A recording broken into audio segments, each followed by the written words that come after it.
Peu d'orchestres ont une telle aura. Celui qu'on appelle l'ONJ présente un programme consacré au bandoneoniste et compositeur argentin Astor Piazzolla et sera en concert entre autres au Prisme à Elancourt le 15 décembre. Pour nous en parler, voici Daniel Ivinek, directeur artistique de l'Orchestre national de jazz, dans le kiosque.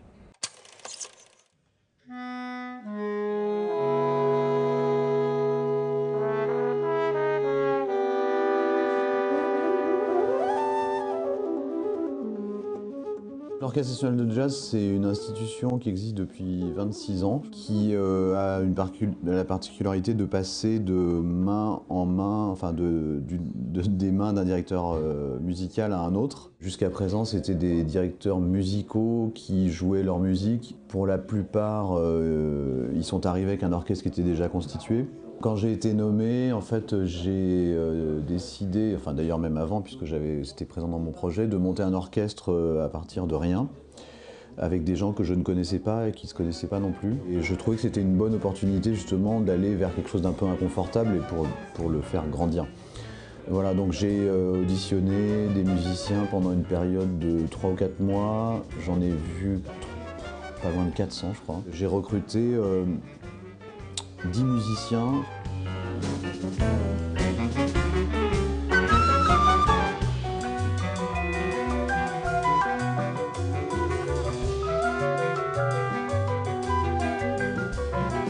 J'ai assemblé un orchestre un peu mutant avec des gens venus, certains de la musique électronique, d'autres de la pop, d'autres de la musique contemporaine, d'autres du jazz. On a une étiquette qui est l'Orchestre national de jazz. Et à l'intérieur de ça, c'est un espace vraiment de création libre.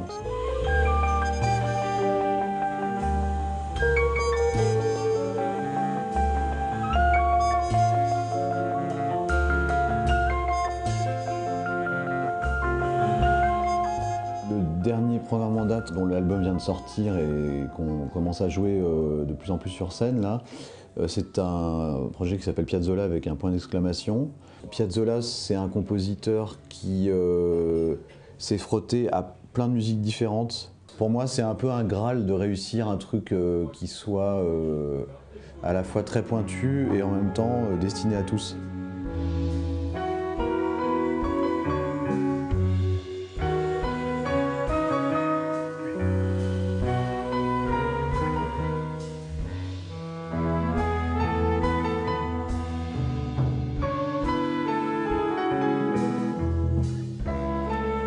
Pour ce projet-là, j'ai travaillé avec un arrangeur qui s'appelle Gil Goldstein, qui est new-yorkais.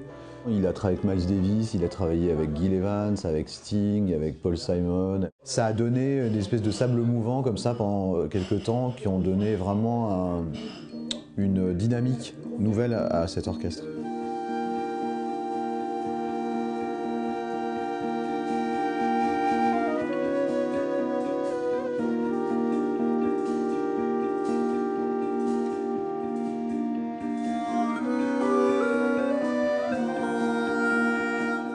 Il y a une dimension qu'il faut souligner, c'est que dans ce programme, j'ai pas cherché à faire un disque de tango. Déjà pour la simple raison qu'on n'est pas des musiciens de tango et que des disques de tango sur Piazzolla, ça a été magnifiquement fait par lui-même. Donc l'idée c'était d'avoir notre vision de sa musique et se dire bon voilà évidemment on va pas prendre de bandoneon dans l'orchestre, d'une part parce qu'il n'y en avait pas au départ et aussi parce que chercher à jouer du bandoneon comme Piazzolla, je pense que y a des gens qui le font et qui le font très bien, mais nous on n'était pas du tout dans cette optique-là. Et l'idée c'était plutôt de recréer une espèce de bandoneon un peu fantôme qui apparaissait, disparaissait, était distribué un peu d'une manière subliminale entre les mains de chacun des membres de l'orchestre.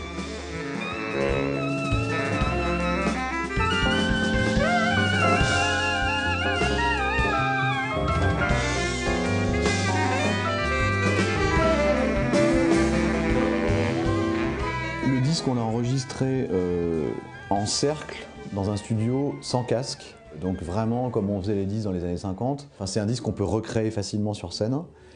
Et après sur scène, bah forcément, il y a une dimension de liberté plus importante parce qu'il y a une place plus grande faite aux solistes. C'est une sorte de voyage comme ça dans un monde qui évoque les racines du tango, Carlos Gardel, Roberto Di Filippo, qui est un des grands inspirateurs de Piazzolla au bandoneon, dont les fantômes apparaissent à la fois dans le disque et sur scène.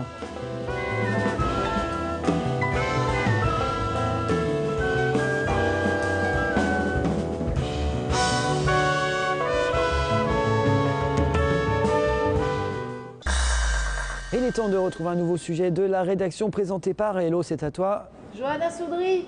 Exactement. Tonya Kinzinger, alias Jessica dans la série Sous le soleil, a rejoint la chaîne Énergie 12 pour présenter la nouvelle saison de la Star Academy. Avec Mathieu Delormeau, ils présenteront chaque jeudi en direct le Prime où les élèves seront jugés aux côtés de stars. En France, c'est rare d'avoir un chanteur qui sait danser ou un acteur qui sait danser et chanter. Aux États-Unis, c'est déjà dans la culture d'avoir cette polyvalence. Mais ça vient petit à petit en France et je suis ravie. Ça permet aussi parfois de se séparer. Vous verrez dans le plateau qu'on ne sera pas forcément toujours ensemble. Il y en a qui peut faire un lancement et pas l'autre. Ça permet d'avoir effectivement toutes les interviews américaines. Ce sera avec des artistes internationaux. Ce sera pour Tonya, la partie plus française pour moi. Les élèves intégreront la Star Academy pour la 9e saison de l'émission. Jeudi soir, les académiciens seront révélés au public lors du premier Prime. Ils découvriront alors le château de la jeunesse situé à Châteaufort. Bon, il a fait très froid quand on y était. On a tourné C'est dehors. d'ailleurs. Ah ouais, Mais on avait déjà fait des photos là-bas et on a fait des plateaux de la semaine dernière là-bas. Moi, je la trouve très belle. Elle est entièrement refaite, très très moderne, tout dans un look musique, jeune, un peu tuné, on va dire. Ouais. Ils ont pris ce château, ils l'ont tuné. Et non, elle est très très belle. Je pense qu'à l'écran, ça va jeter. Même si certaines couleurs, je n'aurais pas choisi pour chez moi. Je suis allé repérer les lieux. Forcément, je me suis dit, bon, est-ce qu'ils vont pouvoir aller courir, dans quel endroit, s'il pleut, est-ce qu'on a un abri pour pouvoir travailler? Il y a des couleurs vives, vous allez voir. À l'entrée, d'entrée de jeu, il y a une couleur qui, ouf, réveille. Ça motive ça? Ouais, ça motive, parce que c'est une couleur très... couleur sang. Après, c'est la nature. Donc nous sommes dehors, donc c'est l'hiver. Mais ouais, la neige et tout ça. Ah bah alors. écoutez, on s'entraîne, c'est pas grave, il faudra juste se couvrir, c'est tout. Vous aurez sûrement reconnu Pascal, l'ancien grand frère de TF1, reconverti en coach sportif et mental, mais officiant toujours dans la télé-réalité. Bah, le but, c'est qu'ils puissent tous et toutes, parce qu'il y a aussi des filles, hein, que tout le monde puisse dépasser ses propres limites. Donc ça, c'est plutôt intéressant. Donc je vais tester très rapidement les limites de chacun. Et puis le but, c'est qu'ils puissent aller le plus loin possible, aussi bien dans le sport que dans la tête, parce que ça, c'est important. Il faut qu'ils aient un mental très très fort. Rendez-vous le jeudi 6 décembre sur Énergie 12 pour enfin découvrir le nouvel intérieur du château de la jeunesse à Châteaufort.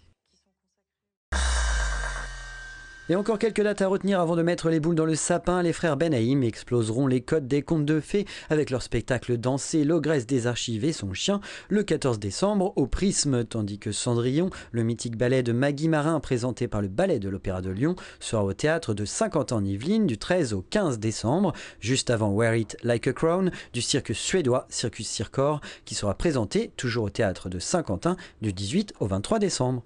Des dates que vous pouvez retrouver sur internet aux adresses qui s'affichent cette semaine sur le www.kiosque.ski.fr. Vous pouvez gagner des places pour La Petite Marchande d'Allumettes de Nicolas Lyotard qui sera présentée à la ferme de Bel-et-Bas. Alors bon spectacle à tous et à bientôt.